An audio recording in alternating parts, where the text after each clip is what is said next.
Hello, church family. It's 2 Minute Tuesday. Right now, across the United States, monuments are falling, and Americans are deeply divided over it. As Christians, how are we supposed to think about this issue? Well, we start with the Bible. What does the Bible say about monuments? Throughout the Old Testament, God forbids them. God prohibits his people from building monuments to their ambitions or their accomplishments. God does this because he knows how quickly monuments become idols. The Israelites are surrounded by nations that build monuments to their kings and their countries, and it's because they worship their kings and they worship their countries, and so their monuments become objects for worship. God's people don't need monuments because they have God.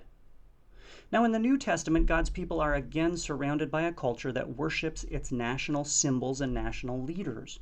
Roman emperors were treated as divine. They stamped their images on public buildings and temples and currency, and they demanded ultimate loyalty. One of the reasons why the Roman Empire repeatedly went to war against the church is because Christians were more loyal to Jesus Christ than they were to their nation and its leaders. And Christians in the first 3 centuries rightly recognized every monument as an idol.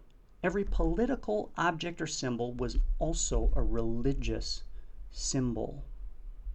Now, when it comes to the history of God's people and the kinds of individuals we might be tempted to memorialize, we look back and we see that they are portrayed very realistically, with all their flaws and their failures on full display. Why? Because they're not the heroes of our story. God is.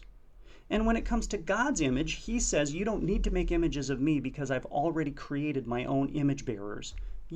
We human beings, we are God's image bearers. And of course, we see God's image perfectly represented in the person of Jesus Christ. So right now, if you are reacting to the removal of monuments, if you're having this emotional reaction, ask yourself why.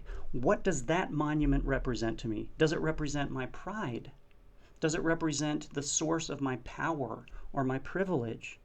Does it represent my identity?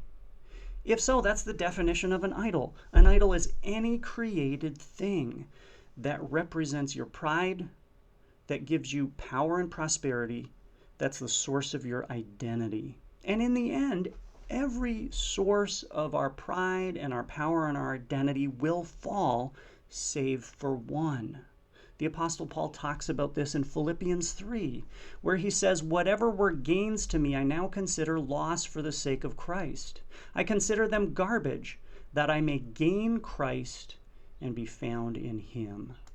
So if you're a follower of Jesus Christ, you can let the monuments fall. You can let yourself be a monument to the Lord Jesus Christ, and you can let him have all the glory.